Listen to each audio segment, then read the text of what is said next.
Would you believe me if I told you that your words have power? Well, sis, they absolutely do.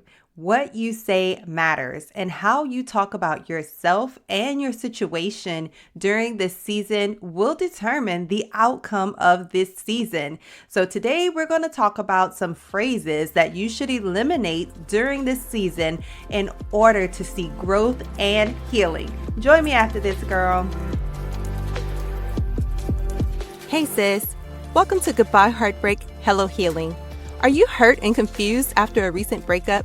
Are you having thoughts like, I can't believe I'm here again, why wasn't I enough for him, or I'm never going to get married? Do you find yourself Googling how to get past the breakup or how to heal my broken heart? Do you start your morning feeling like you can finally breathe again, only to fall apart when you see a picture of your ex on social media? Hey sis, I'm Candace. I too was a single Christian woman who was heartbroken but still desired marriage. I too had numerous failed relationships and wished the right man would come along. I wanted closure from past relationships, healing for my heart, and I wanted to feel joy in my life again. But the truth is, I had no idea where to start or how to make any of this happen. Until I found the secret, partnering with God to heal from heartbreak. In this podcast, you will find tips for moving on after breakups, growing your relationship with God, and preparing for future relationships so that you will heal your heart and be ready to move forward into the life you desire. So turn off those heartbreak songs and turn me up in those earbuds. It's time to heal, sis.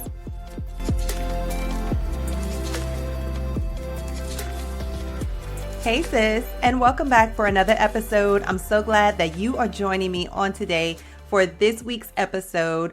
I'm excited because I know that you are looking to make progress on your healing journey, and I'm here for it. That is why I show up week after week, and I love to hang out with you. It's my favorite part of the week. So before we get started, sis, have you subscribed to the podcast? If you haven't yet, go ahead and hit your subscribe button wherever you are listening. And also, if you have not yet left your 5-star written review, go ahead and do that for you, girl. It really helps the show. And I am so excited because you guys have been showing me some love lately. I have gotten quite a few reviews recently, and I love to hear what you guys think about the show. So I'm going to read our latest review right now. This one is from PA33, and the title is Lonely in Louisiana, Yet Healing. All right, sis, I got another Louisiana native. Love to see it. And it reads, OMG, you are awesome. God led me to you and aligned my path towards you. Thank you so much for clarity, faith, wisdom, and the power to be able to gather hurting hearts and give us mustard seeds of healing. My situation left me empty, but I'm praying and listening to you daily. I am the strong friend, but I'm broken yet, and it hurts not to be able to be strong. So I'm saying a simple thank you. Oh, sis, this warms my heart. I hate that you're hurting, but, I know that you are finding value and wisdom in this podcast. And that's what I love to hear. You're going to be in this situation, but I love that you have a place where you can come to get what you need, your weekly dose of encouragement, your weekly dose of wisdom, and, encouragement towards your faith. So thank you so much for leaving this 5-star written review. And sis, if you haven't left yours yet, go ahead and leave it because I love to know what you guys are thinking about the show. Hey sis, are you missing your ex, feeling lonely, and feeling unworthy? Do you wish there was a way to stop crying yourself to sleep at night, get the closure you need after that breakup, and get over your ex? I understand. I know what it's like to have another failed relationship, have my heart broken, and feel like I will never find someone to love me. But sis, imagine if you can finally get past the pain, have a healed heart, find the peace you're looking for, and move on to what God has for you. Well, it's totally possible with my customized heart healing plan, where I give you personalized strategies for healing, letting go, and moving forward with God. You will be able to carry out simple steps to see real progress on your heart healing journey and actually gain peace. You will walk away with a detailed plan with a specific goal and between 1 to 3 simple steps to carry out the healing goal.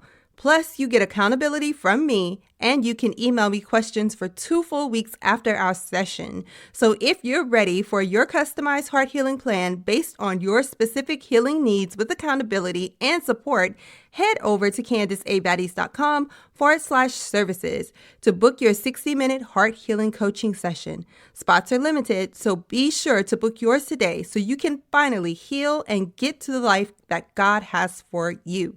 Remember this from Jeremiah 29:11, "For I know the plans I have for you, declares the Lord, plans to prosper you and not to harm you, plans to give you hope and a future." I love you, sis. Now let's get back to today's episode. So today we are talking about the power of our words, right? Our words have so much power. I want to read a scripture to you, and it's a very familiar scripture, so you may have heard it before, but just in case you haven't, let me give it to you now. This one is from Proverbs chapter 18, verse 21, and it says, "The tongue has the power of life and death, and those who love it will eat its fruit." So basically, it's letting us know, first of all, that our tongue, which is the thing that makes us speak, has power. And it's telling you it can do one of two things. It can give life or it can give death, but it's going to do one or the other. The words that you speak are either going to be life producing or death producing. Okay, so your words have power. What you say will either build up or tear down. What you say will either, like I said, give life and produce positive things, or give death and produce negative things. But it's going to do one or two things. There's nothing really in the middle of that. You're going to have one or two of those things. So I want to talk to you today about some phrases that you should eliminate during your healing journey. And I'm going to tell, like, the things that we're going to talk about, the phrases I'm going to tell you about today, they can be used in a positive light, right? But I'm talking about them in the negative way that they're normally used after a heartbreak, right? After a breakup has happened. So let's really dig into these 3 things. I want you to write them down because I want you to be able to refer back and say, you know what? Okay, this week, I am going to eliminate this from my vocabulary. I'm going to eliminate this from my conversation and speech, because you're going to have to identify whether or not you use 1, 2, or 3 of these phrases day to day, because it happens. When you are dealing with a breakup, you're likely to say one of these 3 things. All right, so let's dig in. Number 1, I can't believe. Okay. So in the negative connotation of I can't believe, it's phrasing things in a negative light, okay? It's automatically making your phrase negative. I can't believe this happened to me. I can't believe he left me. I can't believe I'm here again. I can't believe I'm single again. I can't believe I'm, 30, 40 years old and still single. I can't believe I've never been married. I can't believe. And so what it does is it makes your thoughts go straight to the negative. Okay. It's the I can't believe this, because you're talking about the things that you don't want to happen, the things that have happened to you that you can't seem to get past or get over. And you're like, I can't believe I'm here again.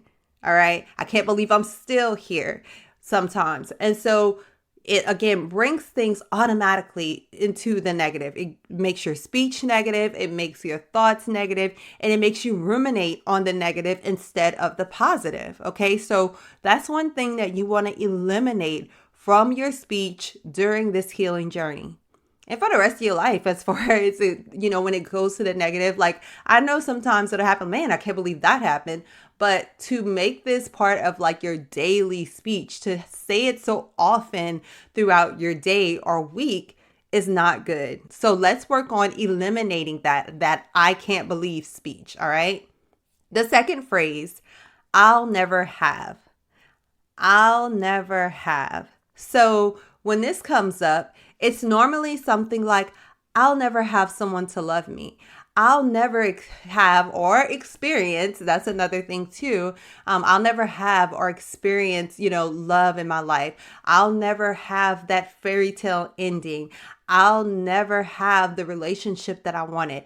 I'll never have, it's all these things that you may have in your mind right now. And those are the thoughts, you could go much further than that, but because we're talking about breakups here, those are kind of the thoughts that tend to run through your mind after your relationship has ended.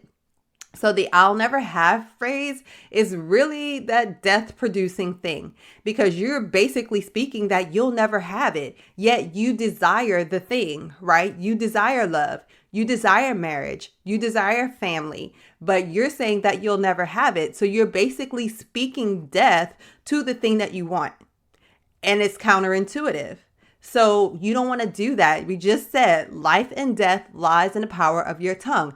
I'll never have is you basically speaking death to the thing that you want, to what you want to happen, to what you want to occur. That's not faith talk, okay? You're speaking death. So I'll never have needs to be eliminated from your vocabulary. You need to take that out of your speech. If you're saying that every day, if you're saying it every week, you need to go ahead and let that go.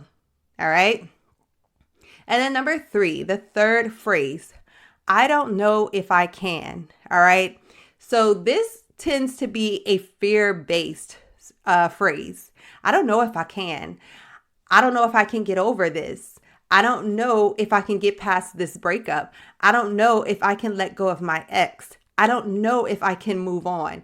That tends to be because you're not sure what the future holds. And so you're like, I don't know if I can. Well, there's a lot of things that we're unsure about and a lot of things that we're not sure will happen in our future.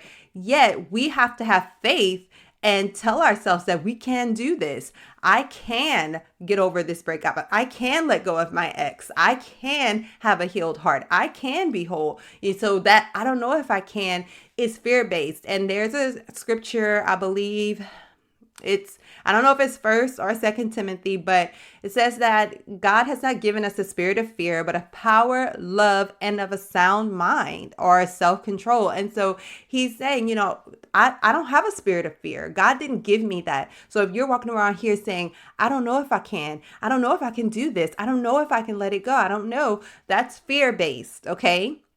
And that doesn't come from God because he hasn't given you that spirit. He's giving you a spirit of power. Okay. Yes, I can do this. I can do all things through Christ who strengthens me. Okay. He has given you a spirit of power, of love. Love yourself, love your God and love yourself. Okay. And scripture says, love your God and love your neighbor as yourself. All right. So go ahead and do what the scripture says. Love God, love your neighbor, and love yourself. So if you love yourself, and we kind of talked about this on the Valentine's Day episode, how to show yourself some love, tell yourself that you can do this. Put yourself first. Make the decision that, you know what, instead of saying, I don't know if I can, make a definitive decision that I will do this. I will do whatever it takes to move on and move forward. All right. So those are the 3 phrases that I want you to eliminate during this season of your life. I can't believe, I'll never have, and I don't know if I can. All right. Take those things out of your vocabulary because it makes it hard to heal and hard to move forward when you're saying these things, when you're speaking those death and fear-based phrases, those negative things, you're putting negative thoughts into your own head whenever you're saying these things out loud. So don't do it. Just let it go. So I want you to, like I said, I hope you wrote it down. If you haven't, write these things down so that you can really identify, am I saying any of these things? Am I saying all of these things during my day and week? And start to take notice of what you're saying and go ahead and reframe that. Find scripture to combat those thoughts or combat those words. Give yourself some language of what you can speak over yourself. I also have a free ebook called 100 Biblical Affirmations to Declare After a Breakup. You can get that for free. I have a link in the show notes for you, but don't stay stuck thinking that you're going to talk to yourself like this because that's not good for you. It's not healthy for you. And again, it makes it hard to move on and move forward. Okay. So I hope you found this episode very helpful. Come over and join us in the Facebook group if you haven't yet. We would love to have you. And sis, I will talk to you again next week. Love you. Bye. Hey sis, listen, if you have been blessed, changed, or inspired by this podcast in any way, please subscribe to the podcast and leave a 5-star review on Apple Podcasts. This is the #1 way that you can thank me and show support for the show. Also, if this podcast blessed you, don't keep it to yourself. Do a quick share and bless someone else. Please know I am so grateful for each and every one of you, and I would love to hear from you. Come connect with me and other like-minded individuals in my Facebook group called Christian Women Overcoming Heartbreak and Finding Purpose. I can't wait to meet you back here really soon. Until then, remember to love the life you have while you're making it better. Love you, sis.